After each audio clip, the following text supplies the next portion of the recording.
He's Edesto. Can you hear us, Cliff? Yes, I can hear you. Can you Okay, hear me? Can't hear you very well. Hold on a minute. Echo. Here we You'll go. have to speak up. Speak now, Cliff. Can you hear me now? You sure can. Okay. Still a little low. Still a little low? I think Okay, I'm hold hearing on. us echo back through there. How Okay, about now? I can hear you. I think we've got Taylor's adjusting something over here.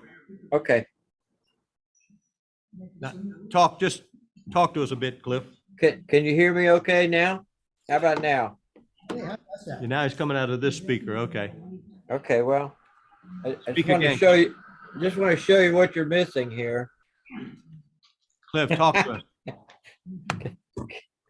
Can you hear me better now? Yeah, we may need to turn that speaker a little. I don't know, or can you get more volume on that one, Taylor? How's your right ear, left ear, Carl? Okay. All right, how about now? We're getting close. Hello? Talking of trying to hear me. Cliff here is okay. Yeah, but we're having a hard time getting his, where's my stopwatch on this darn thing?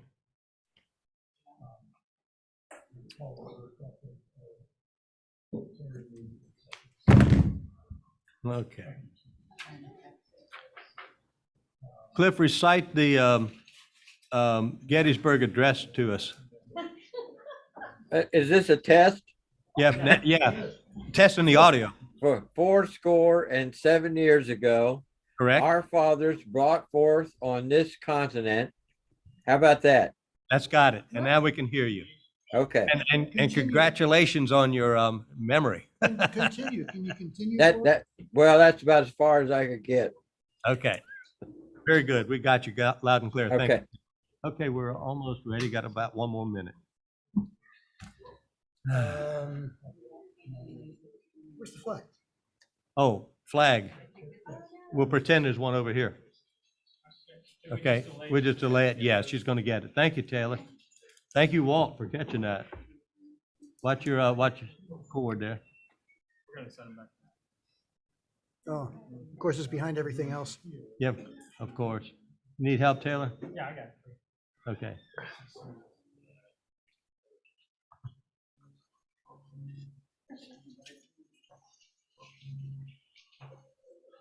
That could have been really awkward if we turned around and it wasn't there. Everybody facing a different direction, like Monty Python. Okay, okay. Okay.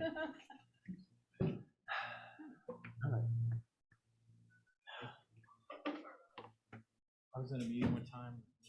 Thank you for your help. Everybody turned to the guy that had the flag on the lapel. Okay. All righty. We're ready. Do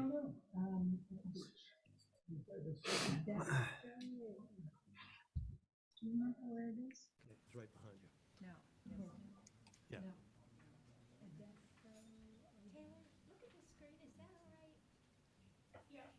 Okay. Okay. There you go. Call the meeting to order. Please stand for the Pledge of Allegiance.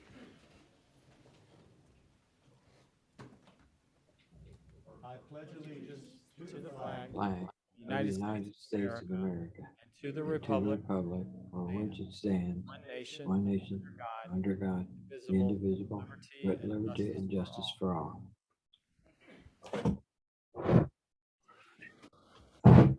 Carl.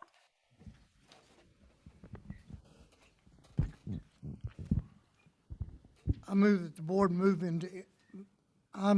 the board enter into an open session and affirm that the board met earlier today in executive session for the purpose of discussing and considering contracts, considering a personnel matter, and discussing matters involving violations of the declarations and regulations for which a member, his family members, tenants, guests, or other invitees are responsible in discussing personnel matters. Second. Been moved and seconded to move into open session. All in favor, say aye. Aye. Aye. Hearing none, we are in open session. Rick? I confirm that a quorum is present and proper notice was sent to all members of record. Thank you. Terry? I move the board approve the agenda. Second. Been moved and seconded to approve the agenda. Any discussion? Hearing none. All in favor, say aye. Aye. Aye. Any opposed? Motion passes unanimously. Rick? I move the board approve the minutes of the October 2nd, 2021 regular meeting of the board. Second. It's been moved and seconded to approve the minutes of the October 2nd regular meeting of the board. Any discussion? Hearing none. All in favor? Aye. Any opposed? Yeah, motion passes unanimously. We are now at the point in our meeting for member comments. I've been asked to explain that a little further. Based on our last meeting, someone was confused as to when members could speak. This is the only time in the meeting of the board where members may speak. We want to make sure that you are aware of that this is your opportunity to do so. I will give you 3 minutes to speak. Obviously, your comment should be done in proper decorum. Heed any prompt at the end of that to wrap it up. But we'll ask the folks that are on Zoom if they would like to speak, and then we'll ask those members present if anyone here would like to speak. But please remember, this is your only opportunity to speak during the meeting. So anything that's on your mind about association business or this agenda, this is your time to do so. So I'm going to ask Taylor to open up the microphones of anyone on Zoom. If anyone on Zoom would like to speak, now please say, "I want to speak." Give that a moment. Nobody on muting? Very well, we'll proceed. Is there anyone here at the meeting who would like to speak, to address the board? Okay, hearing none, we will move on. Next, I'd like to call Nick Blankenship to speak to us about the semi-annual Lakes Implementation Plan report, his semi-annual report. Mr. Blankenship is making his way in. We may have gotten a little quick into the meeting for you. Nick, if you'll come over here, please. Thank you.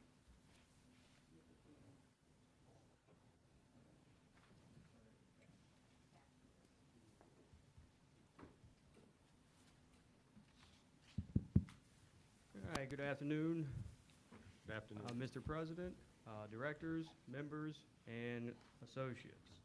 I'm going to be presenting the Lakes Management Implementation Plan, the semi-annual review today. I'm going to start at the back and work my way forward so you all can have a little bit more detail and understand exactly what I'm trying to show you all here, especially with the physical properties of the lake itself.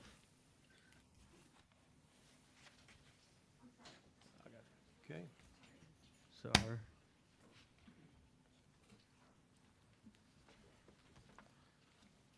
Everybody get it? 4.1. Yes, this is item 4.1 on the agenda for everyone who is looking or joining us. All right, so the map that you see here, this was the map that was provided during the 2012 WEG study. This is the map of our lakes, and it shows where some BMPs should be installed. So if you go to the physical properties map, so the way that this is broken down and that you can keep track of the data, and I'll go over what each one of these represent, and then also describe what these black lines mean as you go down the chart. So if you start back in July 10th of 2013, that is before we did the 13th Fairway Stream Restoration Project. The next black line is the Eastover Park Water Quality Retrofit. The next solid black line, that's the 14th Pond Retrofit Project. And then the last black line there, that is the Flat Run Forebay Project. So Flat runs up there. starting at the top with your pH. Your pH is the acidity of the water. We try to stay in a neutral range, which is usually between 6 and 8. That's good for the life. That's about where you want it for the biological life that's in the water.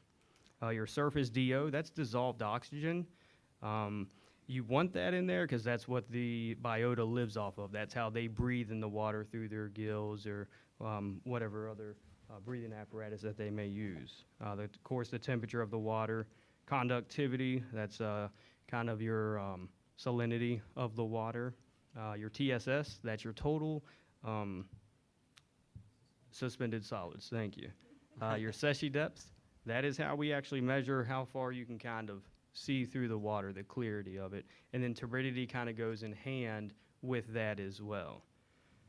So if you look back at the top of the page before we started doing projects, you'll notice that your Secchi depth and your turbidity, your numbers weren't that great.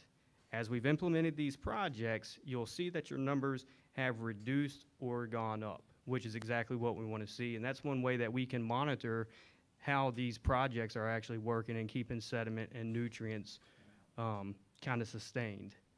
So that's one of the reasons why we try to keep track of all the physical properties. It helps you go with the data. And then, like I said, the more projects we do, you'll see the numbers increase and become better along the way. You go to the next slide, Taylor, please. All right, so here's both lakes. It's Main Lake and Keaton's Lake. It's the chlorophyll A. And so this comes along with algae in a way. It's the chemicals that they produce from the sunlight. So the green is your Keaton's Lake, and then the blue is the Main Lake, and then the red line is the Virginia State threshold.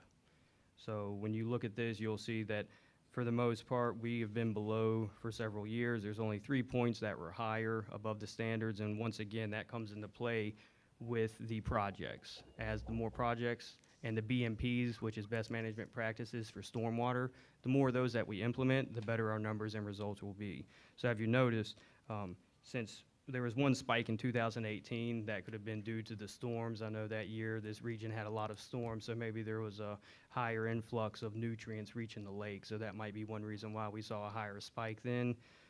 Since then, though, with the flat run being put in and I believe the 14th pond, Forebay, those have helped a little bit more. And like I said, as we keep implementing more of these BMPs, we should see more satisfactory rates with everything across the board. All right, so here we have the Keaton's Lake phosphorus readings. Give me a second.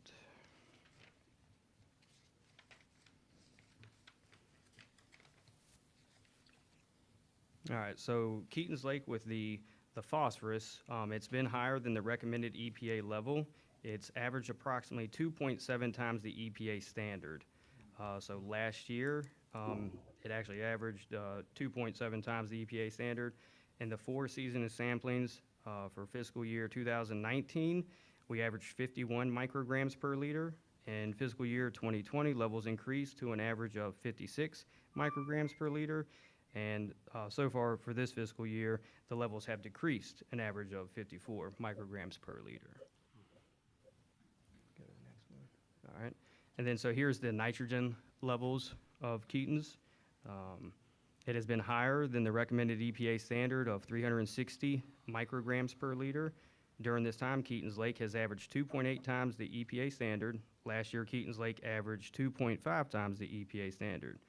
With the 4 seasonal samplings in 2019, the average was 909 micrograms per liter. In fiscal year 2020, levels decreased to an average of 852 micrograms per liter. In fiscal year 2021, levels increased to an average of 894 micrograms per liter.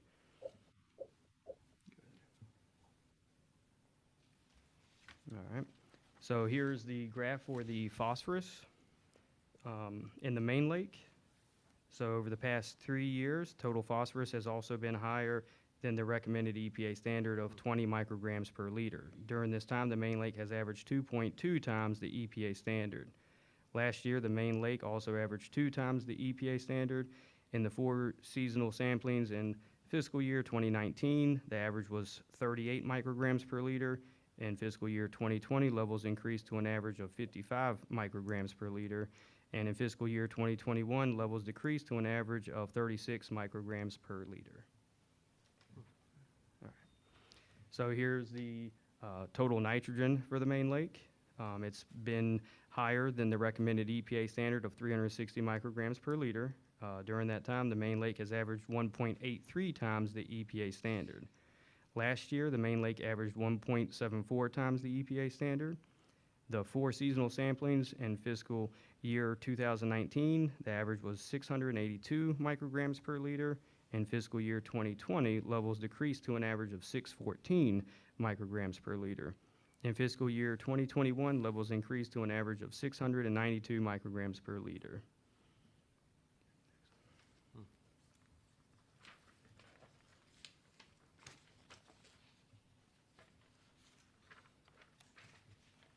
All right, so the works that we still have in progress that are upcoming, we have the Flat Run 4-bay, which the new dredging equipment has been delivered.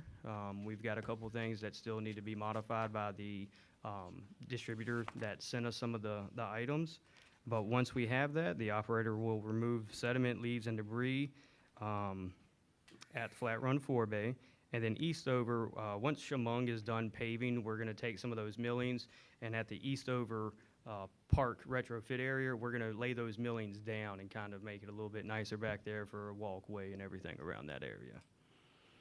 Roadside ditch reconstruction and stormwater management program, LOWA will continue to reconstruct roadside ditches under the direction of the Environmental Resources Manager and Director of Facilities. We have a crossover pipe replacement project that should be starting next Monday. That will be 5 different crossovers that are located near 139 Madison Circle, 306 Birchside Circle, near the location of Edge Hill Drive Mill Station, Lakeview Parkway and Mount Pleasant Drive intersection, and Monticello Circle and Jefferson Drive intersection. During that time also, the contractor JP Tucker Excavating will also be doing the ditch near the RV boat storage down that hill. And that should start next week, and then schedule should have been sent out, letting everyone know the time frame to kind of be expecting those projects. The Patrick Henry Court to Small Marina Drainage Improvement Project. So far we have had all 5 plats signed. Orange County is still in the process of reviewing our plans.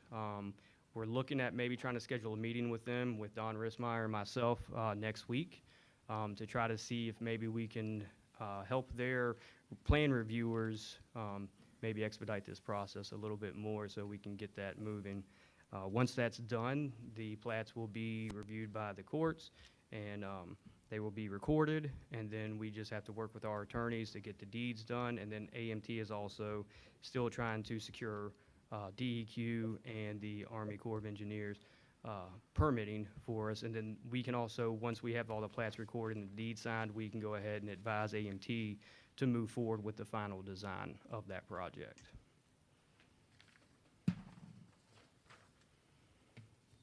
Golf course fairways 12 and 15, both projects should be coming up hopefully within the 1st or 2nd week of November. The contractor is still waiting on supplies. They're just running behind with getting the supplies that they need. As soon as they get them, we're gonna meet with the golf course, Jack and Mike, who runs the maintenance aspect side of it for IGM. And we'll come up with a plan to make sure everything runs smoothly and put back orderly and nice looking. We'll continue to do public education through environmental articles through the Lake Currents newsletter. We'll continue to promote local resources and organizations for members to utilize as well. That also, with that being said, grant funding through available resources to try to help also for members to be able to maybe get some funding through some of these organizations to help them maybe upgrade their lots a little bit, which would help to secure the health and water quality of the lakes. Dredging, LOWA will deploy the new CAT 306 dredging equipment, as I mentioned earlier, at Flat Run 4-bay, and then we will continue with the dredging schedule on Keaton's Lake. With water quality, we'll continue to conduct annual, quarterly, and monthly water quality testing throughout 2021.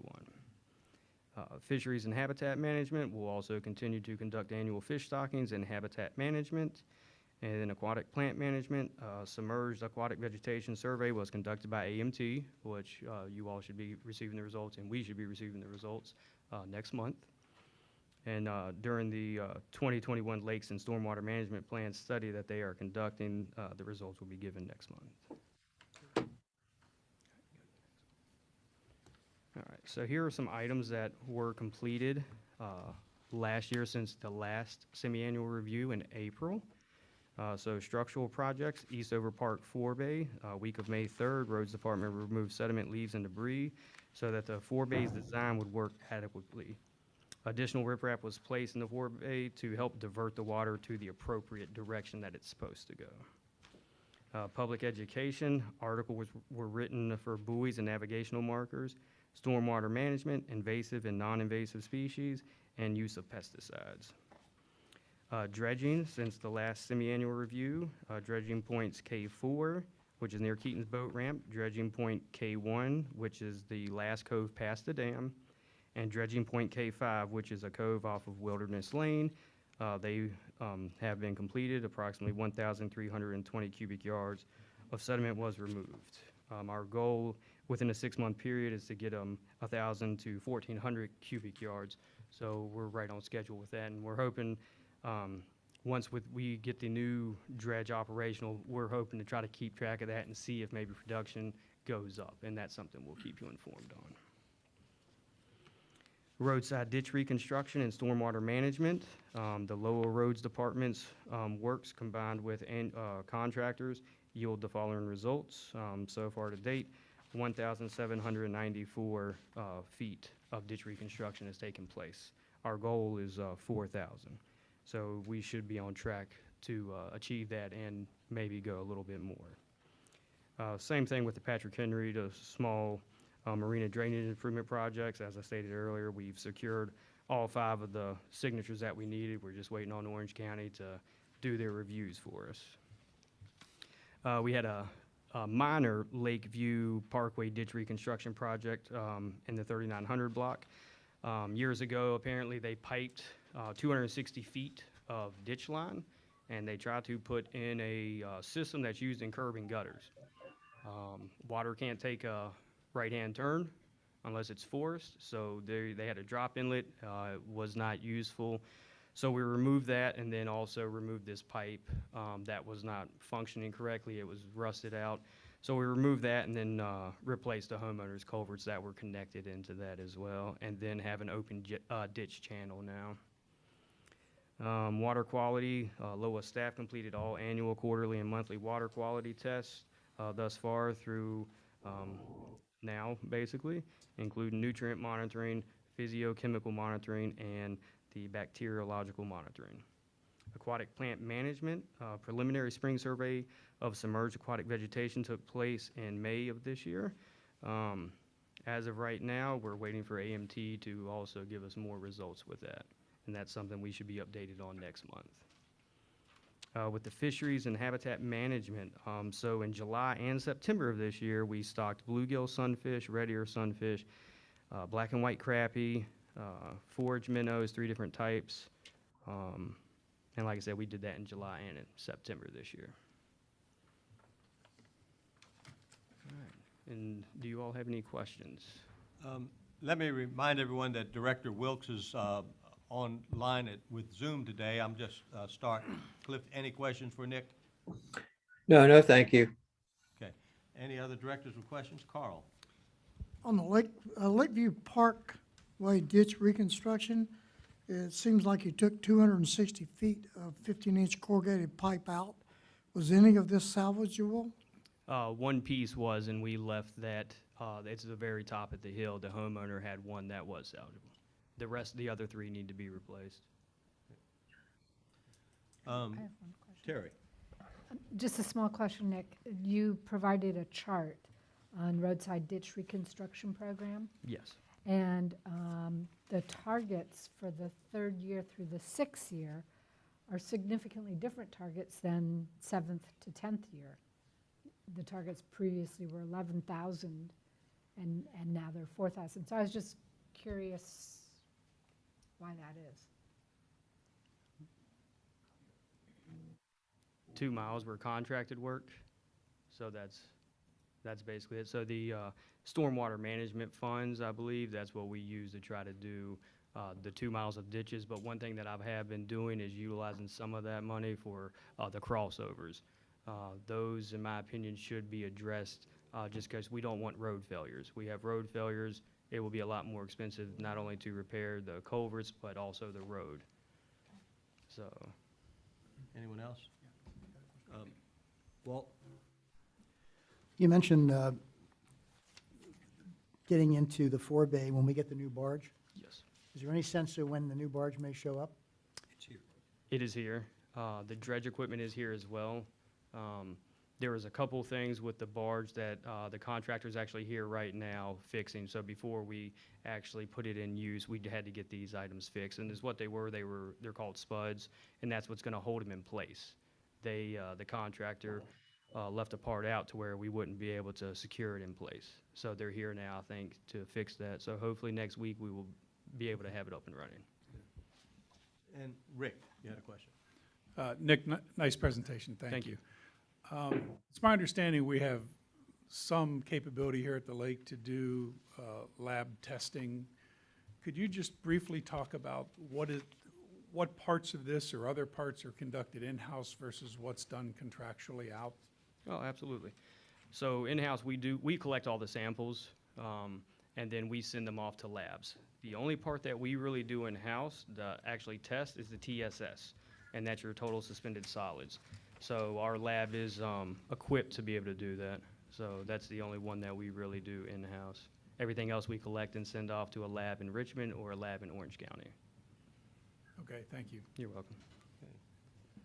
Nick, I have one general question.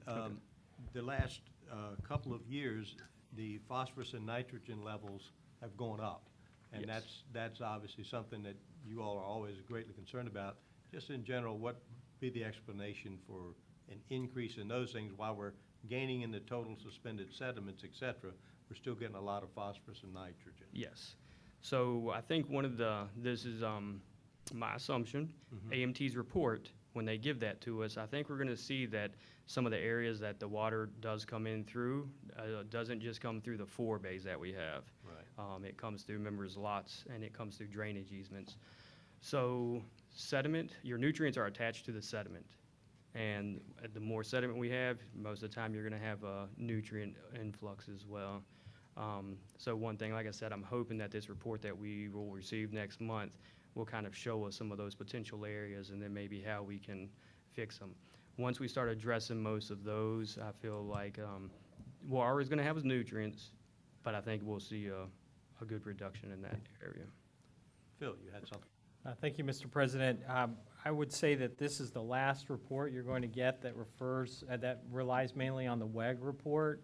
Next time you get a report from Nick, it's going to be based on the AMT report. So I think it behooves us to take a moment to see how far we've gone. And I asked Nick to start with the last page.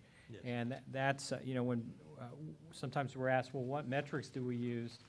Well, look at that last page. That shows these physical properties show some progress. And it's divided into Main Lake and Keaton's Lake, or the fishing lake, as some people call it. And I'm really intrigued by total suspended solids, that when we started out, when we first measured this in 2013, it was 7.69, and now it's down to 1.70. And I realize those are only two data points, but if you see the trend, you can see it trending down. The total suspended solids trending down. And then look at the next column, the SECI depths.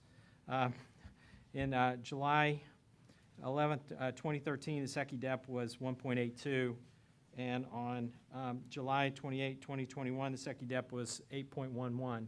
So sometimes the short answer to are we doing any good is, what I would say is go over to the lake and look down in it.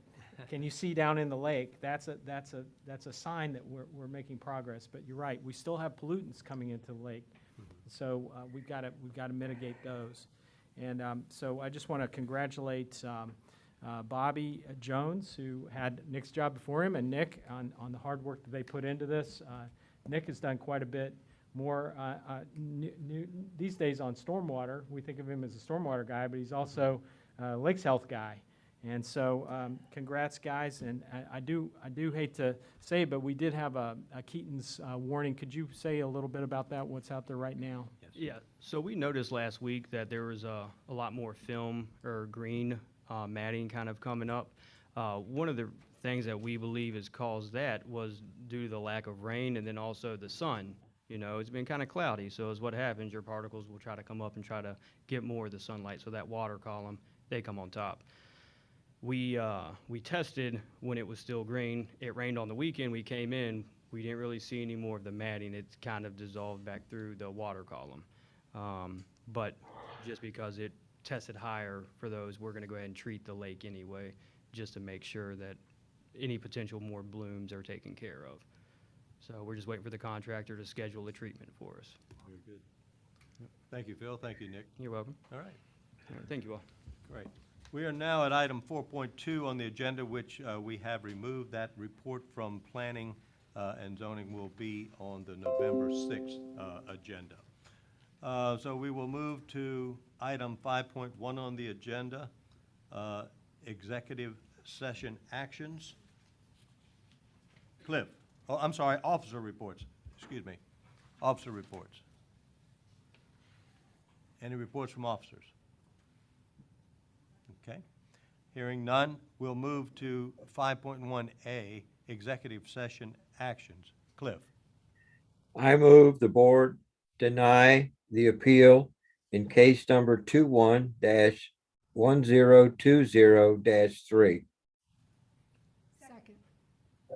It has been moved and seconded to deny the appeal in case number 21-1020-3. Any discussion? Hearing none. All in favor, say aye. Aye. Any opposed? Motion passes unanimously. One abstention, I was not here for that. Okay. I missed that one, sorry. So it is 6-0 and 1 abstention. There you go. You ready?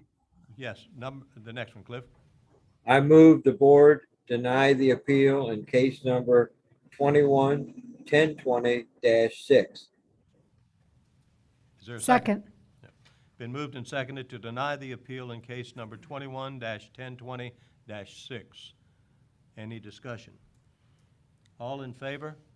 Aye. Any opposed? 1 abstention. So it's Walt Dirks abstain. Okay. I move the board deny the appeal in case number 21-1020-9. Second. Been moved and seconded to deny the appeal, case number 21-1020-9. Is there any discussion? Hearing none. All in favor, say aye. Aye. Aye. Any opposed? None. And we will have 1 abstention, Walter. Walt was not here for executive session, thus his abstention. Terry, I move the board approve the committee changes as presented. Second. been moved and seconded to approve the committee changes as they appear. Any discussion? Hearing none. All in favor, say aye. Aye. Aye. Any opposed? Passes unanimously. We're now at item, I'm sorry. And a reference. No. That's it. Okay. Under the item C, referendum update. Who would Yeah, like to on do it? October the 8th, the referendum, special meeting of the members closed the referendum. The results, the final results of the referendum will be published in the next Lakes Current. And that should be coming up this Friday. Friday. Right, so that'll be in there. Okay. Where are we now? Committee liaison reports. Carl, General manager. I'm sorry, I skipped 5.2, Phil, I'm sorry. 5.2, General Manager's Report. This is a pretty important piece of business, so, Well, thank you. okay, thanks very much. Thank you, Mr. President, directors, and members. 5.2 is my report. The first item is coronavirus and how it affects our operations. I would tell you that at this point, we continue to meet as a staff weekly to discuss, and we are implementing some modest improvements in our protections. One would be we want to try to move committees to this room. It's a little bigger room. We also want to limit some of our interdepartmental meetings. As we get into the fall, we're just taking some precautions to make sure that we don't have any issues. Our staff percentage went down slightly from 69% to 68%, mainly because we had a couple of people leave, some seasonal people left, and it took us down a little bit more. But if you'll recall, we now require that you be vaccinated to come to work for us. And so, for example, we've just hired an assistant clubhouse manager, and that assistant clubhouse manager is vaccinated. So you get the idea. So we hope to see it climb. The statewide average is in the 70s. We'd like to see it continue to go up. But we're going to take a few precautions, and we'll want to work with you, for example, on to see if there's some committees that would like to meet 100% virtual during the day, and that way staff can support them from their desks, and we don't necessarily have to gather. So those are some of the things that we'd like to do over the next few weeks as we go into the holidays. But our holiday programs are out there.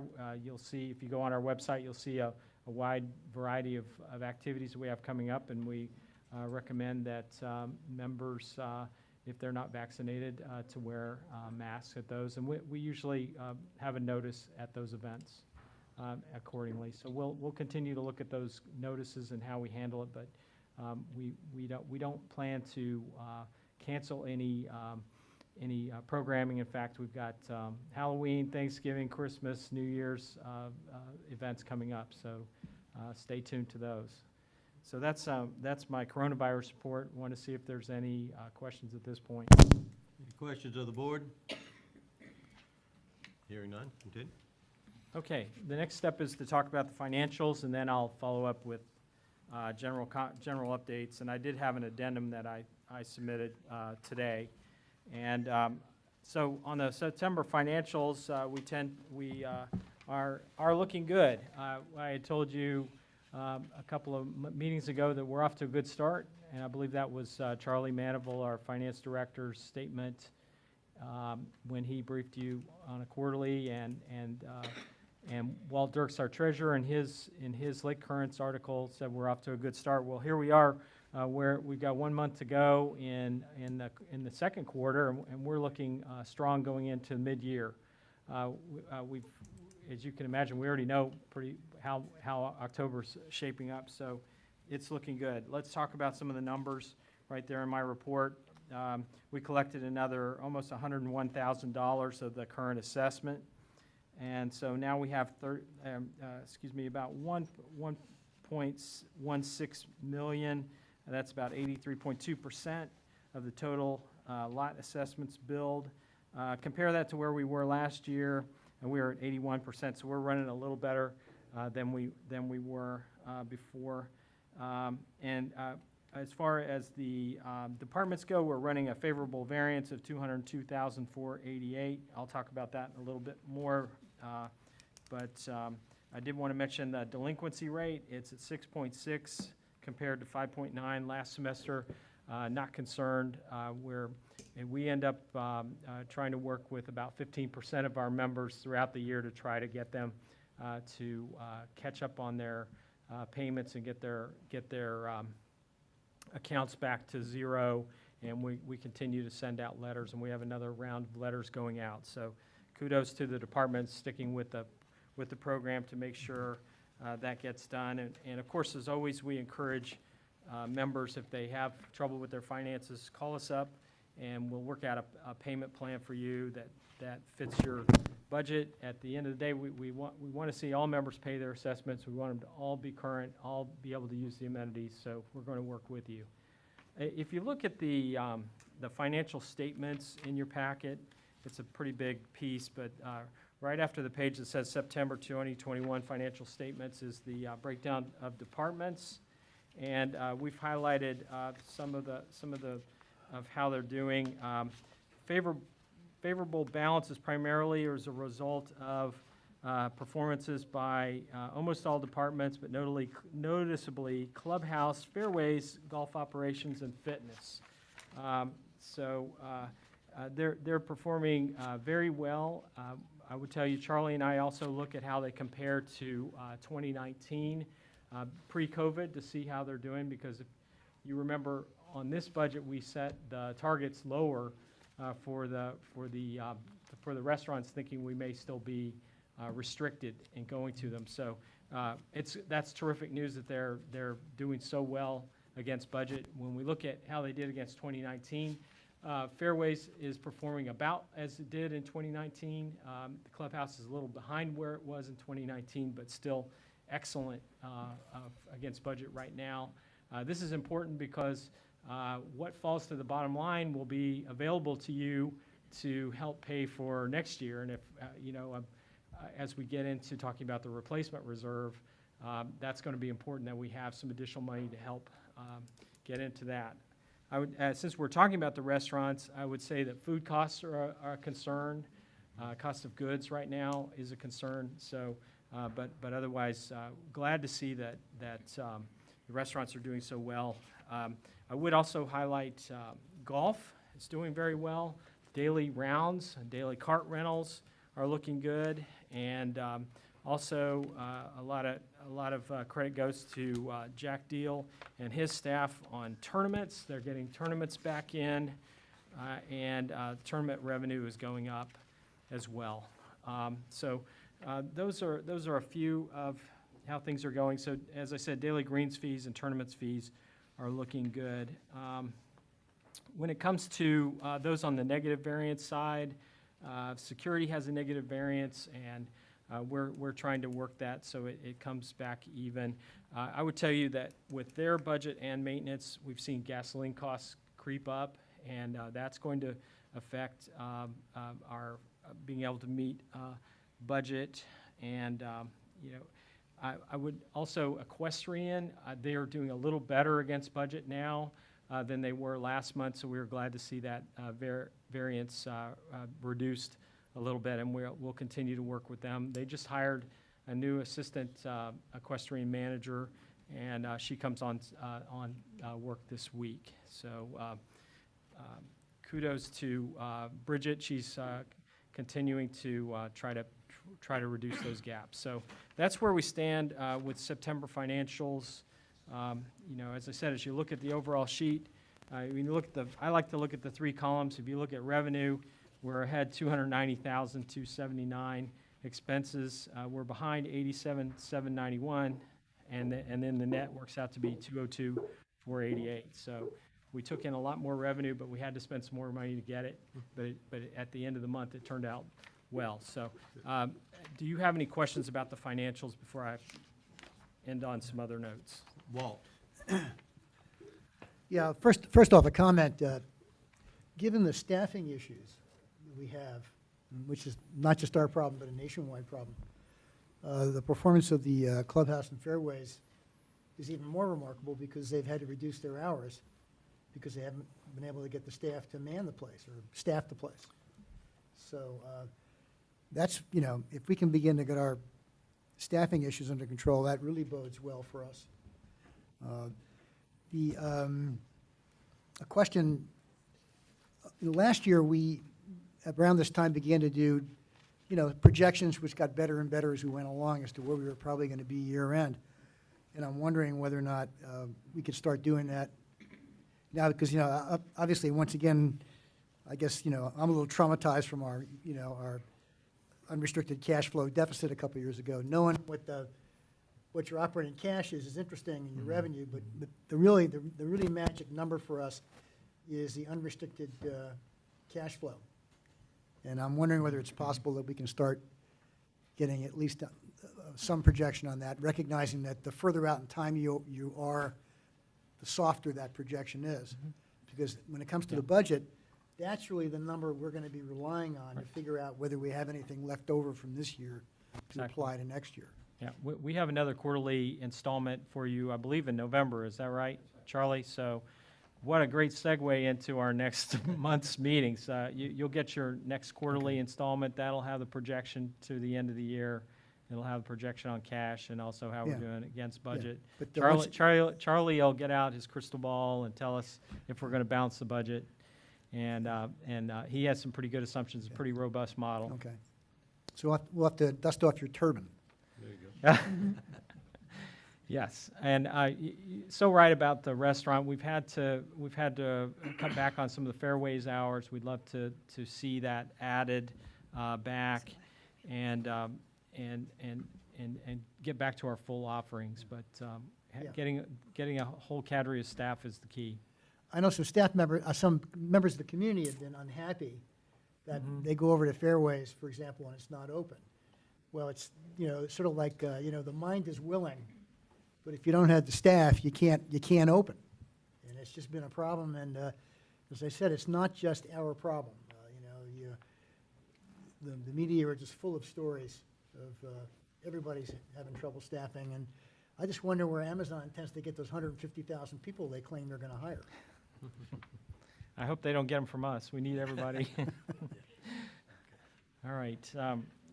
If it's okay, I'll just go ahead with the rest of my report. Okay, Sweetbriar Pool leak. We had a slow leak that was bugging us, nagging us over the end of the summer, and we've traced it down to be the hydrostatic valves on the bottom of the pool. And we have quite a few hydrostatic valves on the bottom of the pool, and that exists. Maybe Walt could explain it better than I could.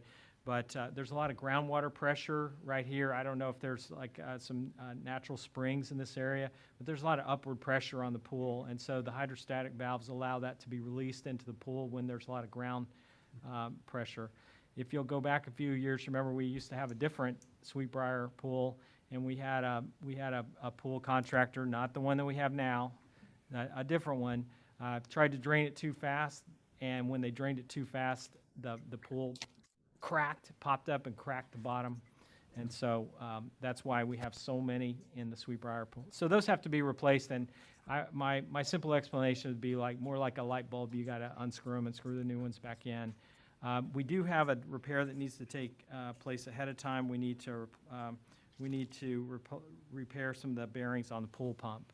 And that has to be done first. If you go look at the water today, it's not anything you'd want to dive in. Maybe Chief Walker would.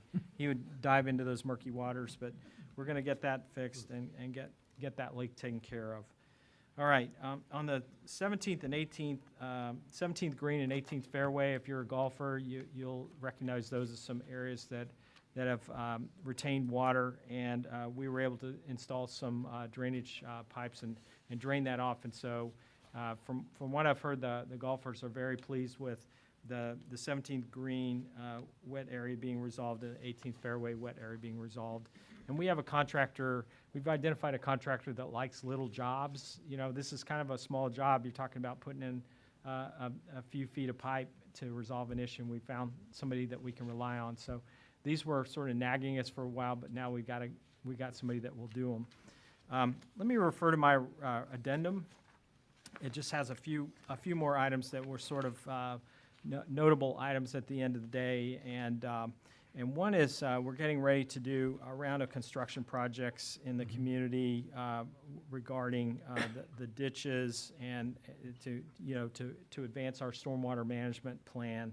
And so I've included a list of items that our contractor J.P. Tucker will be performing, these cross culvert work and the ditch along Lakeview Parkway across from the RV boat storage. Remember during the budget time we said, man, I hope that gets repaired because it could be a real hazard right there on the roadway. So that's getting addressed first. That's in the 400 block of Lakeview.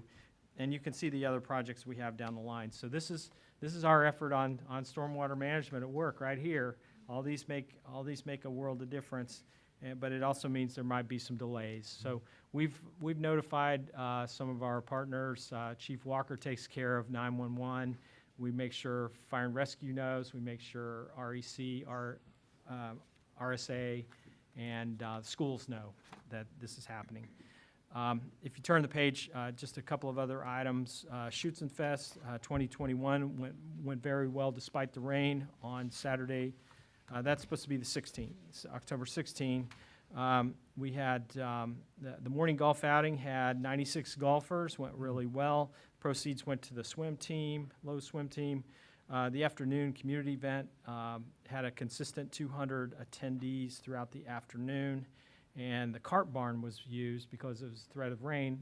The Lowenbrows, the Oompa band set up in the cart barn, and it went really well. So we're like, wow, we've had some pretty good events in the cart barn. Let's keep going with that. So you'll probably hear of us using the cart barn more and more. And lots of compliments about the German food. Lots of people like the brats. So we were happy to hear that. So good day overall there. And then boat registrations, we reached a new high. This came out at our Holcomb staff meeting on Tuesday. We said, wow, we just crossed the threshold of 3,000 boats registered with LOWA for use on the lakes. And before you think about everything being a pontoon or a ski boat, most of them are the non-powered boats. You see the breakdown, more like, think kayaks. So 1,930 non-powered and then 1,040 powered boats. So that's the breakdown. So we saw a lot more people go out and buy kayaks and canoes and those kinds of watercraft, which my entrepreneurial finance staff says, aha, what if we put up some more racks? We could sell some more space, and we could and members could have their boats closer to the lake. So we're pursuing that with the buildings department right now to see if we have some space, for example, at the small marina. If we could set another rack there, that'd be 6 more places to rent out, and the members would be closer to the lake. So we're pursuing that, and we'll let you know how that's going. You'll hear all that during the budget as well. If you look around the community, today, Chemung, you can see that Chemung Contracting has been out working. They've got Lakeview Parkway looking really well. We need to get the striping done. This parking lot here at Sweetbriar Community Center looks excellent. It's got the new parking spot set. This morning, Chemung was working at the Fairways Drive mail station, getting that prepped up, getting the culvert pipe replaced there, and so you'll see the mail station and the Wood Center parking lot paved next, and we'll have additional spaces there. So I think these improvements on the common area side will really show well here in the next few weeks. That's my Questions from report. direct- Be glad to take any questions. Terry? Yeah. So, Phil, I really think what we're doing with Chemung is great. And I'm just trying to figure out a way that we can keep our membership better informed as to the progress that we're making. So if you get on social media, you'll see people asking questions about, the paving in my driveway, or, hey, isn't there supposed to be an extended shoulder here? So is there a way that you can think of where we can let people know where we're at? Yes. And that something is not finished yet, and they will be coming back and doing more, like I'm going to Lakeview talk to you Parkway? about tomorrow's news today. Okay. I wrote my column about this topic. A lot of times we'll ask the staff, what questions are you getting from the members? And if it looks like we've got a good topic, I'll write about it, or Pete will write about it, and Jennifer can tell you, and Cliff can tell you. The president sometimes pick them up. But I wrote my column about why we have asphalt roads and why we have chip and tar roads, and try to put it in perspective. So if you can bear to read that 550 words of type of text, I tried to get that out there, and we'll see if that makes a difference, and we can continue that discussion into our goals and continue it into the budget. I think we're going to be talking about paving the rest of this year. I would like to add something to what Terry questioned. I encourage all of our members to go to the source. Lake of the Woods has an excellent Facebook page. It's only going to give you facts. Our staff is always willing to help you with a phone call to the Holcomb Building, and you can email the board at lowa.org, and the board will answer your questions as well. So I encourage you to get your sources directly rather than what I have seen on some social media sites. But it's the old, if I say something at that end of the table, but it gets here, it's changed completely. Get your sources from, get your facts from the source. It'll serve you far better. Any other questions for Phil? Walt? Just a comment, the total of almost 2,000 non-powered craft. I bought a kayak in 1998, and I got stopped all the time because people didn't know what it was. So back then, there were almost no non-powered craft other than a few sailboats on the lake. And a few clunky old aluminum canoes like I had. So it's pretty remarkable how many non-powered craft we have now. And you think about it too, stand-up paddleboards are not considered, they're considered more like a toy. Other recreational devices, or I can't remember exactly how we describe it, but we don't sell decals for those. If you think about it, it might be kind of hard to read one too. You know, so, excuse me, sir, you're standing on your decal. I need to read it. But think about all the other things that we have on the lakes and the coves for the toys that we have. So, Lake of the Woods, Main Lake is and Little Lake, they're just wonderlands in a way. They've just got so many great things to do, and I'm so glad to see that many members are getting access to the lake. Very good. Any other questions for Phil? If not, we will move on to item 5.3 on the agenda, maintenance and ecology proposed charter changes. Carl, you want to walk us through that? Yeah, this is about the Maintenance and Ecology Committee Charter, and it was reviewed on 7/14/2021. And the biggest change is the mission statement was rewritten to bring it more in line with the committee charters. And number two, the charter now reflects M&E's main responsibilities and acknowledges that the Lakes Committee has certain primary responsibilities. Okay. Any further comments on that, anyone? I believe this is true. The M&E committee supports this new version that we're discussing. Very good. Guess there's any other thoughts or discussion, or we're good to move forward. Item 5.4 has been removed from the agenda. I'm sorry. Mr. President, we'll schedule this for a vote at your next meeting? Please. Yes, Okay. thank you. I'm sorry. All right. Thank you, Terry. Item 5.4 has been removed from the agenda for this meeting. That is, External Affairs report will be given on November 6th meeting. Okay. We're now at some unfinished business. Item 6.1 on the agenda, discussion of adopting the board goals for the 2021-22 board term. Phil, I'll get you to lead us on that discussion. Thank you, Mr. President, and you'll see some, I gave you all sorts of paperwork on this item, and for having 5 goals, it's a lot of paper, but we did some thinking on the staff of how to word these to be SMART goals. We know you want SMART goals, and then we thought some about how we want to implement them. So if you wouldn't mind, we'll sort of flip between the goal and the implementation plan. If you look in the back, there's a piece of paper with some blue stripes on it. That's the draft implementation plan. This is you see this under tab 4. Is everybody caught up? So the maintaining financial stability, we had a couple of word changes. Well, I don't think we changed the meaning of what you had. We just thought maybe it laid it out a little better. And these 3 criteria, and the third criteria has 4 sub-criteria. We see those as good discussion points at any time there's what we call a pre-budget discussion. We ought to look at these and say, are we doing this? Are we doing that? Are we doing the other thing? And so when you look at the draft implementation plan, you'll see we came up with 8 steps. And that's, we're going to continue to review monthly financials because we want to stay on top of things, make sure we respond to any issues of the day right away. Step 2, we want to maintain adequate cash balance. Step 3, we want to continue the quarterly briefings. And so you see right there, Walt, we got the November 2021, February, May, and August 2022 briefings, the quarterly briefings from Charlie. And then step 4, we want to finalize the new capital and replacement capital projects. Those are often big pieces. We want to make sure those get resolved. And then step 5 is this, what I'm talking about, these, we want to make sure we go over the goal criteria at these pre-budget approval meetings, the staff level, committee level, board level.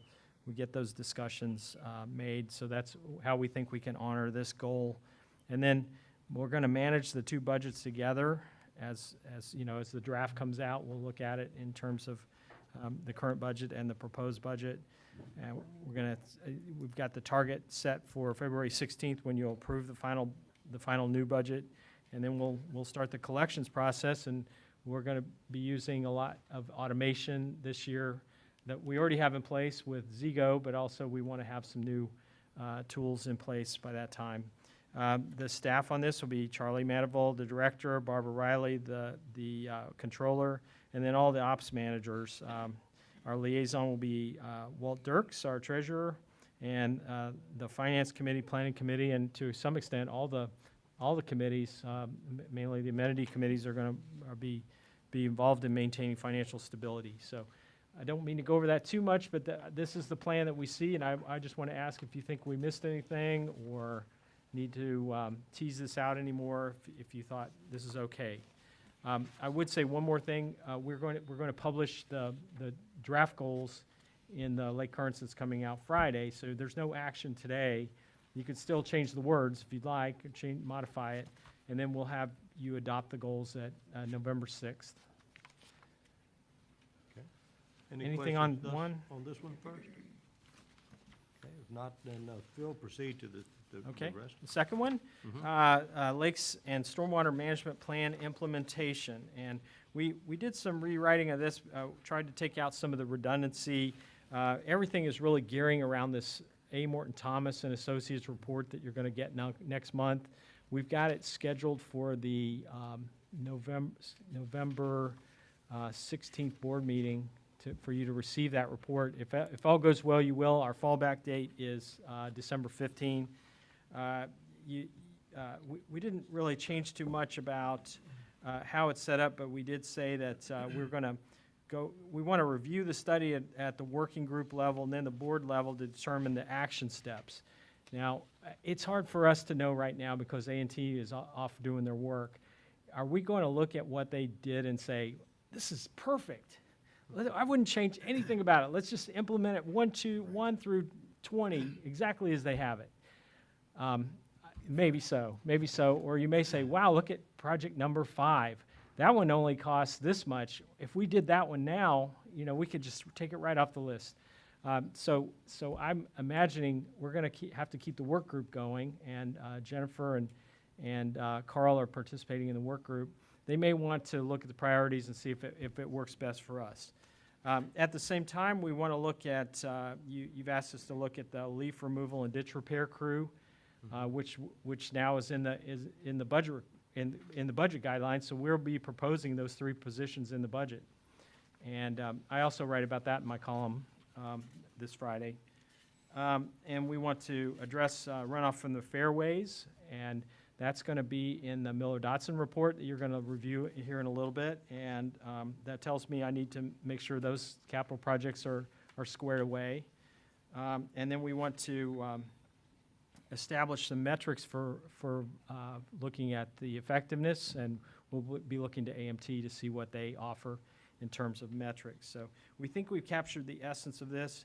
We did add at the end, hey, we also want to get the Patrick Henry Court to Small Marina drainage improvement project done, or at least begin construction. You've heard we're still waiting on the county to review the plans. So that project did get delayed till next year. So we want to say at least we'll get it started.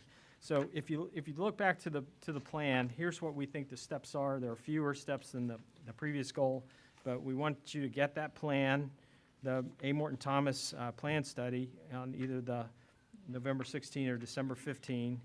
We want to review the plan at the working group and board level as step 2. We want to integrate the plan with the reserve report and the proposed budget as step 3. We want to complete the design and bid the project and award the contract for the Patrick Henry Court to Small Marina Drainage Improvement Project in the spring or summer, and we'd like to see construction begin in the summer. But it's to be determined. It's all, when you have a project that relies on county and federal permitting, you just want to make sure you don't want to guess too much about exactly how it's going to unfold. So that's how we see this unfolding for the year. You're going to get that report. It's going to be the new standard that we'll use as we go forward. As Nick Blankenship comes in and gives his semi-annual report, he's going to be referring to what's in that report and going and such. So what do you think about this one? Did we hit this one? It looks like you've done all you can. Again, you're waiting on permitting, that slows it down. Yeah. What, a I question? guess my only question is, given the permitting issues that have been going on here, do you think it's realistic that we could award the Patrick Henry project in the next budget year or the next board year? Before August of 2022, I would think we could award it. Okay. I don't know how far construction will get. Okay. But, okay, number 3, we added, you gave us the main point of this item, automation of amenity payments, continue efforts to automate payments, including memberships, amenity fees, guest passes, and all applicable liability waivers. And we fleshed it out based on that. So we added define objectives for users and administration for guest waiver and pay at remote locations. That's A. B, electronic signatures. C, reduce paper. Explore online single amenity membership registration form with waiver. Begin with paperless early boat registration in spring 2022 and pay on site with pickleball, tennis, and pools summer 2022. And so the implementation plan follows just what I said. We're going to define the objectives. We're going to explore the single form. We're going to implement the paperless early boat registration for 3,000 boats. We're going to implement pay on site at pickleball, tennis, and pools. And that'll mainly likely involve the square where you use your smartphone to read the QR code and then follow it to make a payment. So, but that would be easy we think that would be easy for pickleball, tennis. We will make sure it's easy for pools, because now at the pools, I have to prove to that lifeguard that I just paid, right? Here, look at my phone, I just paid. So we've got to work out the details exactly how that works. So this one's pretty intricate, making sure we're on the same page as far as the objectives go. We don't want to get to the end and declare success and have you all say, that's not what we had in mind. That's great, you got that solved, but it didn't really get to what we wanted. So this one may be more than the others. Can you give me some feedback? Is this getting where, are we taking you where you want to go? And we still have Charlie in the room, and he and his staff are going to be highly involved. Any directors? I see Cliff up there. Anything from you, Cliff? No? No, thank you. I'll speak since it's my goal. To be honest, I see this as one that, we started it last year. We'll hopefully accomplish some more next year. I wouldn't be surprised if the following year we still have some more things that we're going to try and accomplish. It is complex, as you said, Phil, so I don't see it happening overnight. By trying to start with boats, I think that's a great way to start. I think one of the big challenges that we've talked about is liability waivers, not just for members, but also for guests. So for example, to pay at the pools, it's just figuring out how to show that you've paid, but there's no liability waiver there. For pickleball and tennis, it's not just paying for the guests, but figuring out the liability waiver for the guest. So maybe maybe we don't figure out that part yet this year, and we figure it out next year. And if I could respond to that, the liability waiver at the courts, Something we could discuss with our attorneys and insurance agent. Is it enough that I told you play at your own risk and you paid? And big signs right up there. Play at your own risk, and this is how you pay. Maybe that takes care of that. Maybe we're making this too difficult, but perhaps the square can have some sort of waiver, but it gets complicated. When you talk about waivers, if you're working just for yourself, that's one thing, but as Walt would tell you, who's our attorney on the board, I can't waive the rights for somebody else. But a member is responsible for his or her guests. So that's the part that we're trying to puzzle through and make it make sense. And there are different products offered by different companies that might be useful, but do we want to end up with 5 different products? So this is why it just needs some work and puzzling through what's the best thing. And Phil, I know you have shared that there's no one program that fits all. So it is a matter of working. There might be one that costs a lot of money. So we'll figure out from here. Well- Charlie and you continue to research. But this is a good Yeah, approach. Charlie and I spent a lot of time talking about this, and in our minds, there's something we call the Uber form, or I call it that, but it's the form that includes everything. So it's registration time. You go onto this form, and of course, here's your assessment number. That's the first item. And then it asks you, with a pull-down menu or a query, it asks you, do you want to add an amenity membership? This one, that one, the other one. Do you want to buy this? Do you want to buy that? And then at the bottom it says, do you accept do you waive your liability for the association? And then you sign it, and then you hit a button, and it goes over to the pay site, and you pay. So in our minds, we've got it all worked out, don't we, Charlie?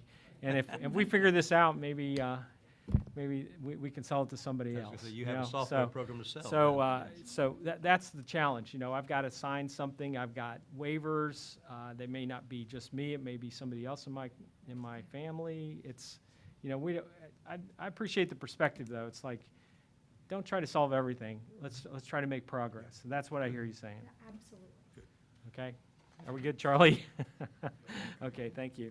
And so, of course, looking at the staff available on that would be our Director of Finance and the Accounting Department and Communications will come into play, and Walt will be our liaison, and the Finance Department will be our sounding board. I suppose Communication could also be the sounding board on that. Let's add them. Okay, number 4 is the Maingate third gate, and we want to make this sound, and you gave us the basic part, pursue the Maingate congestion relief by first resolving the Maingate vehicle stacking problem. We want to use a working group and retain an engineer to review the 2016 Welford Plan and consider various approaches to resolving long-term problems, including building a third gate. And we want to provide a progress report to the board by August 2022. So this doesn't say build a third gate. It says look at all the issues and decide what to do, but start with the main gate. And so the plan follows that for the most part. It says implement some interim solutions. We had an interim solution that we used on September 4th. We may use that again on Thanksgiving. We may modify it some.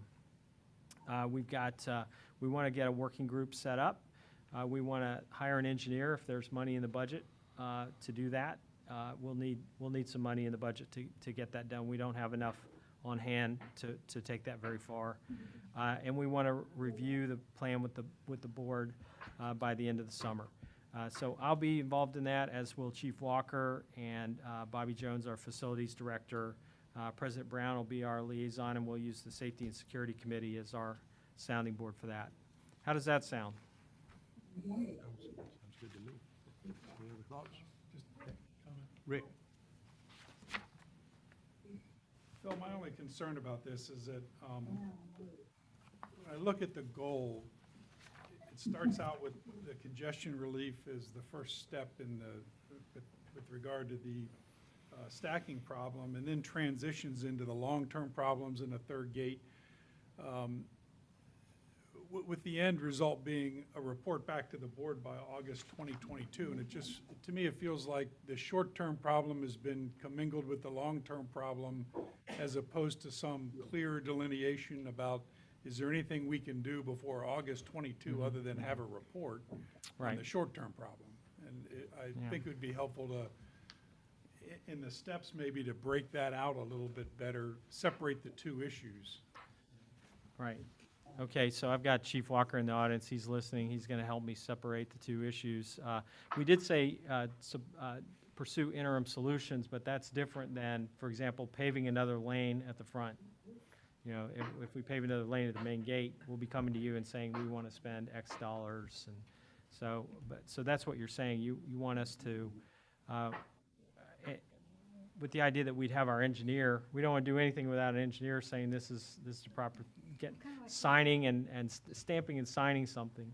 The project is, it's a main gate / third gate, so maybe I think what Rick is saying. Put your microphone, about- Terry. Sorry. Since the goal is main gate / third gate, to have then, you know, a sub-item that's main gate and the steps, and then third gate and steps. Is that what you're Yeah, suggesting? and it may be at the end of the day that the timing on main gate and third gate isn't that far apart, but we don't know that till you kind of get into Right. some of the possible solutions at the main gate, and if some of those are simply using the existing lanes differently, it's a short-term fix that can be Right. implemented almost immediately.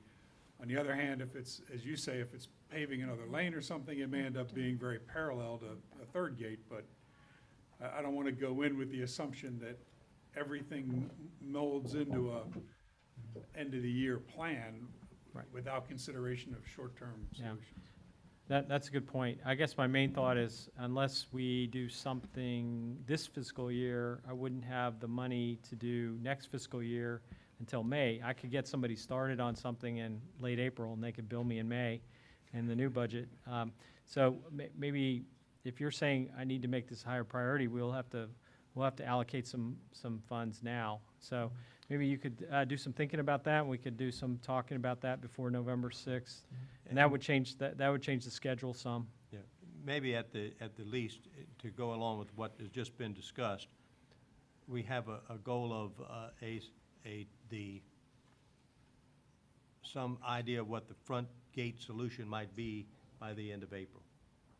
And then, you know, the temporary things that Chief can do now, if we see that is going to, whatever that's going to involve, maybe we can get a report on that sooner than August for the Gotcha. front gate part. I That's all. follow. Whatever that date might be. I follow. Could Do be it? close to other. Anyone else have any? I do. Jennifer? I was just thinking that we won't have the budget until February the 16th, and we'll have to decide how much money to put aside for that. And I think a lot depends on how high the assessment's going to be, whether we can put money aside for that or not. Although, that's why I think Phil's thinking of it as a planning thing and have an engineer make a study and then report it, because we may not have enough money to put towards doing something really big. Walt? Yeah, once again, for people who are listening to us, a lot of them the word stacking may be a mystery. Could you just explain what that is? Because I know there's probably people out there wondering, what are these people talking about? Long lines, lines of cars not moving, not going through the gate.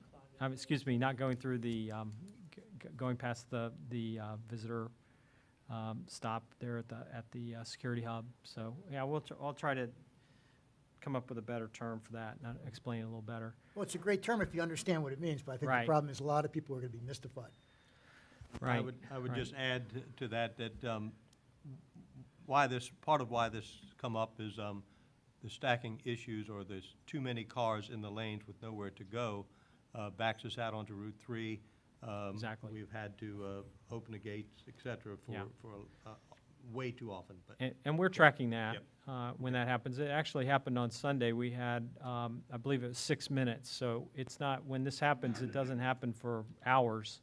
It happens for 6 minutes. And we know we know where that, each car is going because the person announces where they're going into the camera. So if we had to, we could go back. And many of those, and Chief will tell us, many of those already have passes. It's just, we have to move them through to get that slug of cars through. When it comes to short-term solutions, or when it comes to Maingate Solutions, your options would be, for example, to pave another lane and decide how that works. But remember, you're still going down to a two-lane intersection, and to build a traffic circle. So one might be fairly easy to get to. The other is going to take some design and construction. So that, but there are some small traffic. Let's call it, what's the other term? Roundabout. There are small roundabouts in the community that you could look at and compare to the size that we would envision for ours. I know a few years ago, VDOT, who's used to doing much bigger projects, looked at our situation and said, "Oh, it's simple. Just build a roundabout down there."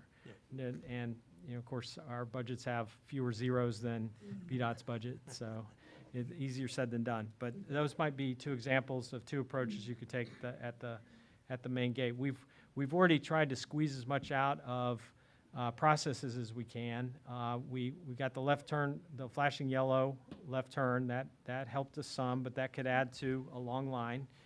We've used tech control as much as we can.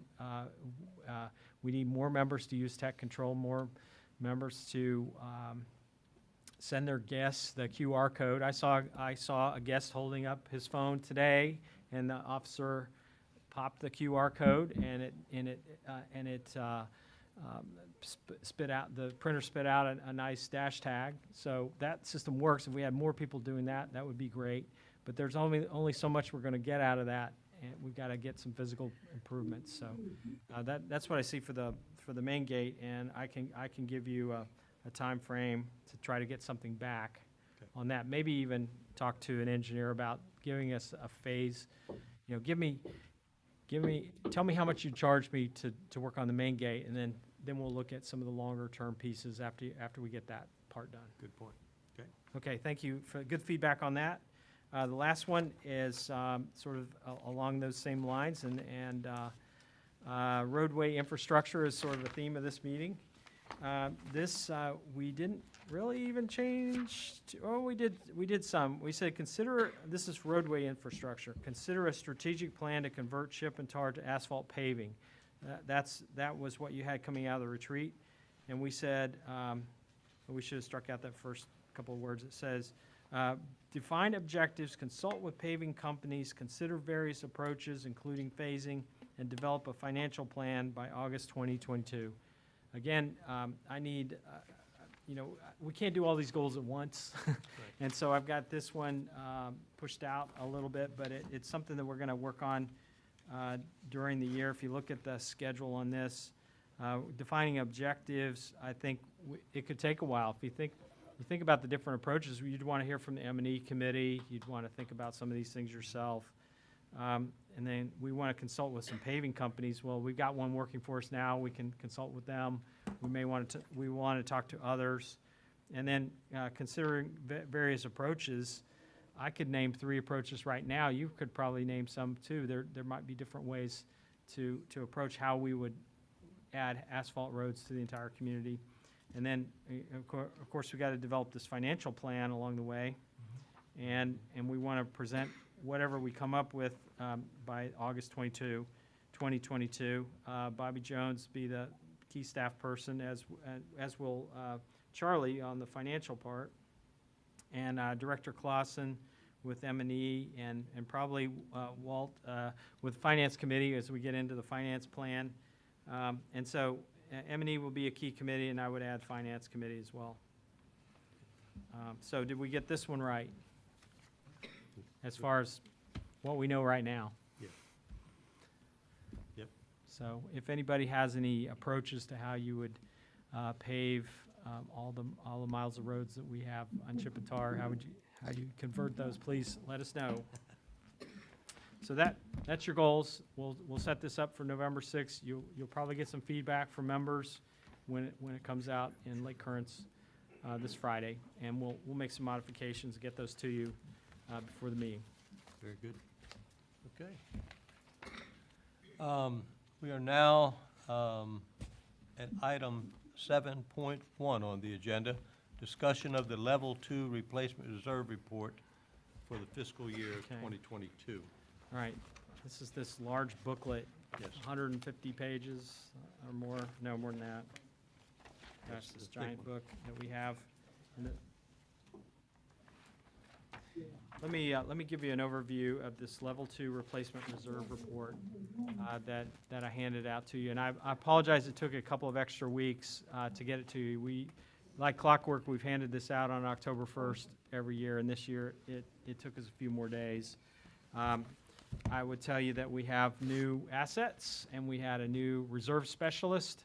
A reserve specialist is an engineer that works for the reserve company that looks at these things, so it took a little longer.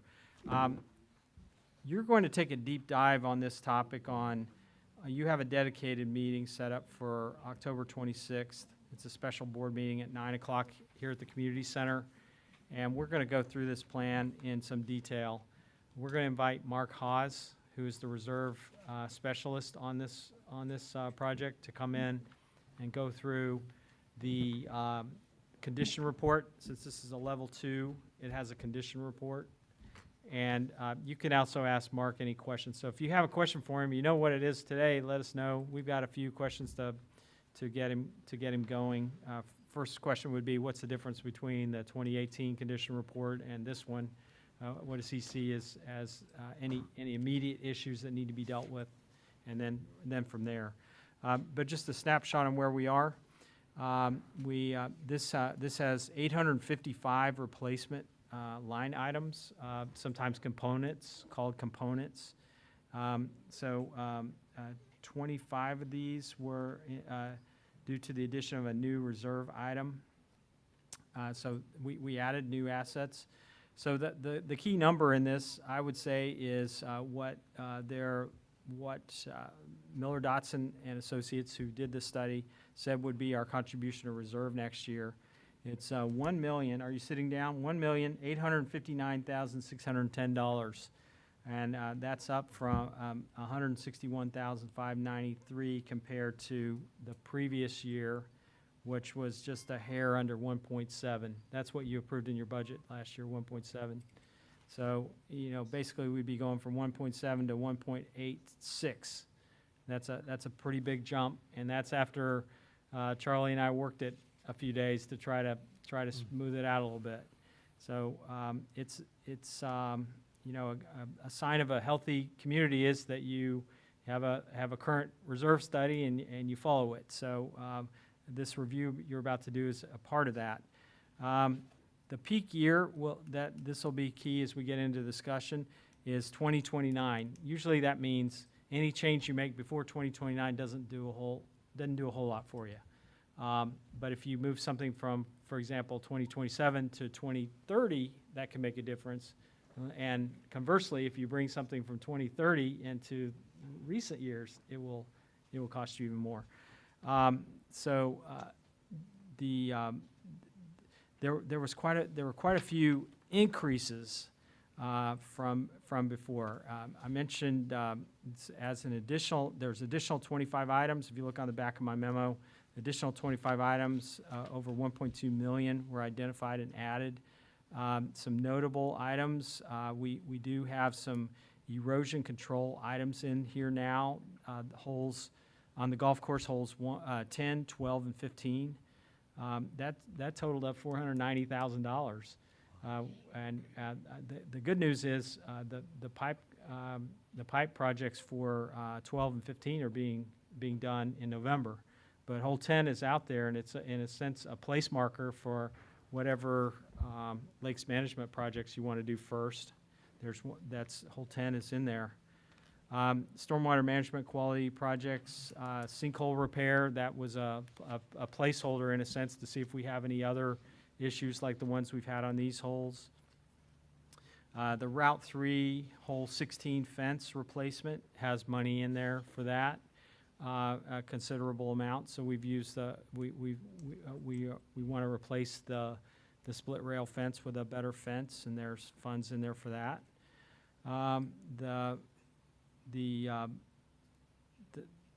The replacement cost of all items included in the study increased, and these are big numbers, but this is over the 40 years of the study, increased by 4.7 million from the prior year.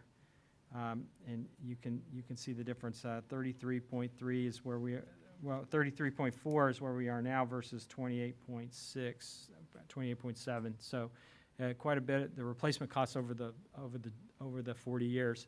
Think about an HVAC system. It's going to have a useful life shorter than 40 years, and so you're going to have to replace it at least twice, maybe 3 times, maybe 4 times. So anything you have in there is going to think about a treadmill. You know, they have a 4-year life, so that means there's 10 treadmills in throughout the study. Okay. The replacement cost of over 150 items increased by 50% or more. That was the hard part that we were like, Mark, what is going on? What do you see? And Charlie can speak to this if you want to hear more today, but he just saw that these costs are going up, and we've got to account for them. One item I spoke to you about at the last meeting was the irrigation system on the golf course. He had pegged at 2.5 million. And it was $1 million to put in. And so we hedged that down a little bit, down to 1.5. And so we thought we were still taking a responsible step for an item that's going to be replaced in 2043 to move it up $500,000, but he wanted us to move it up another $1 million. So these are some of the issues we've been dealing with, and we can discuss with him. And he can justify it. He believes it's justified to do that. The chip and tar program, and that's something Walt's been interested in. It's not included in this version, but we ran this version of the report with chip and tar, and we'll be prepared to talk to you about that at the meeting. And so the net number, thinking about adding it to on the capital side, but taking it away from the operating side, the net is around $7,000 for the first year. So it wasn't as bad as what I thought it was going to be, but that can be a discussion item of whether we want to add the chip and tar program in. And so those are some of the highlights. I don't know if you have any questions for me today. As I said, we can, it looks like Jennifer does, and we can definitely pass these on to Mark, or we can be ready on the 26th. I think Carl said this before. This is one of these you want to pack a lunch maybe, but I don't know. At least we'll be there for a good couple of hours, maybe 3. Okay. Lots of coffee? Okay. Jennifer? My question's for Charlie, and he kind of explained it to me, Charlie, can you but come up? I think that the board would like the explanation too. I'm not sure. But it says that fiscal year contribution to reserve is $1,859,000 about. But if you look on page A2, it says that the amount for 2022 is $2,077,000. And so there's a discrepancy there. And so, Charlie, can you explain why it says, why it recommends the study recommends the $1,859,000, and the study says $2,077,000? Sure. Capital spending, yeah. Mr. President, members of the board, and members of the community, we're glad to take a shot at that. So the $1,000,008 is the what we call the contribution to reserve, and that's what is the amount that you're putting away ratably or on a nice, calm, routine basis for the next 40 years. You're just kind of putting those funds aside to cover projects. The number that you also have in there is like what we call the capital spending amount, and that's the amount that you're going to spend for next year of that 1.8 million, or plus what you put away in prior years and plus what you're thinking of put away in the future. You're going to spend that portion of it in that given year. The next year, it's probably, I think it was just about 2 million as well. And then I think it drops down, as I recall. I left my report over there, sorry. But you'll see it goes up and down on that schedule, and you can see cash flows. We're still going to be with this analysis that they've done, you're still going to put the 1,000,008 away every year for the 40 years, but you're going to spend it at different points in time during the year. And in theory, every year it comes up, you should have enough funds on hand to cover what you need to cover for that given year, and still not have to put away the exact amount of the replacement value for every single item. You're going to have to do it way up front and just put it in the bank, basically. So this is a way of managing that over time. So does that make sense? I mean, did I? Yes, thank you. Okay, so, yes, sir. I can just amplify on that. This year, our contribution to reserve is higher than the amount we're spending. Right, yeah. So that, once again, you've got this up and down, and what you're trying to do is to even out the contribution to reserve, so people can plan. There's no sticker shock in the year where you got a big jump, because you've in effect pre-funded it. Right, I think this year was 1.4 million in Right. capital spending, and we put away 1.7, almost 1.7. So we collected 300 more than we really needed to spend this year, but obviously we need it for next year already. So it's, and the years all kind of come together with that. Okay. So Charlie did a good job of explaining. A2 is the spending, and A4 is the CTR number. And CTR, you want to have it sort of glide up. In a perfect world, we'd smooth all these out, these highs and lows out. But you know, when it comes down to the projects, sometimes it doesn't make sense because they all have different useful lives. If the useful life of a vehicle, you can't necessarily mess with that too much. And I'll remind you of this on the 26th, but Miller Dotson, so Jim Dotson, when I was first learning about reserve studies, he said, put it in the year you approximately think you're going to spend it, and that's, basically that's close enough. So you just have to get it close, unless it's the 0 year, the year that you're doing something. So you're being very responsible board members by taking time to review this and give us feedback on the 26th. We'll use this to build the capital budget, and then we'll, as I've said, capital budgeting is a fall sport, and then the winter sport will be operations. Right. Any other questions? for Charlie or Phil? Feel free. Well, I guess I would add one other thing is we'll be talking about NCR funds then as well. At the 26th, the impact of NCR and the unrestricted cash too. Those will be Well, anecdotal things we'll talk about as well. They all come together as part of this as well. so thank you for pointing that out, Charlie. We have two capital things, the repair and replacement, which is required, and new construction revenue comes in, but new capital projects, if we were to buy something, if we want to spend anything on anything else, we have to account for that too.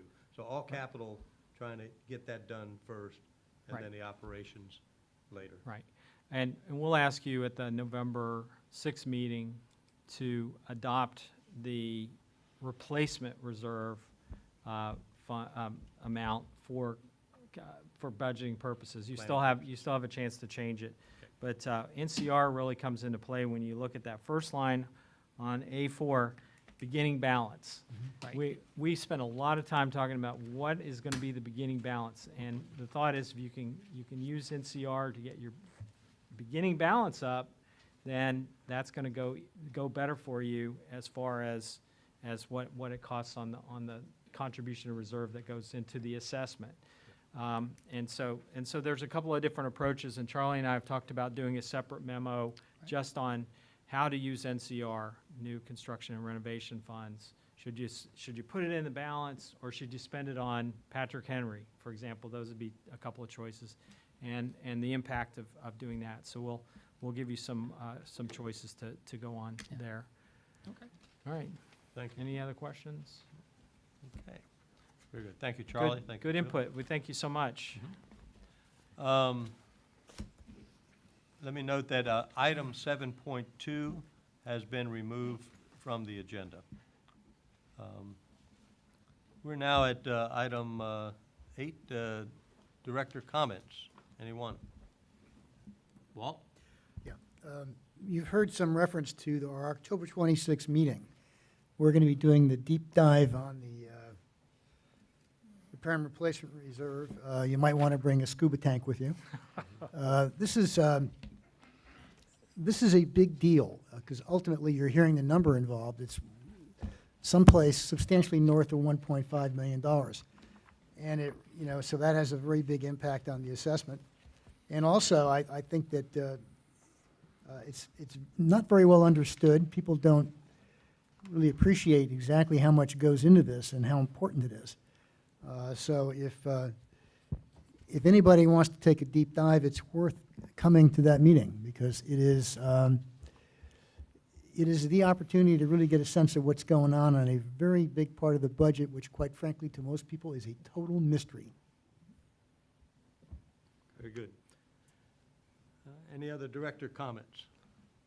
Phil, you have something? I was just going to add to what Walt said, that we have on our website, you can find the draft report if members want to look at it. And, that's good to and know. be in awe of what we can accomplish as an association over the years. Very good. Okay, so, Carl. I sort of hesitate to bring this up, but since we were talking about tar and chip and asphalt pavement to replace it, right now, when we put tar and chip down on a road, and the road's uneven, it's got dips in it and curves and holes in it, the only thing tar and chip is doing is just filling in the hole a little bit. It doesn't repair that road. A fine example right now is Lakeview Parkway, where they've repaved it, smooth as glass.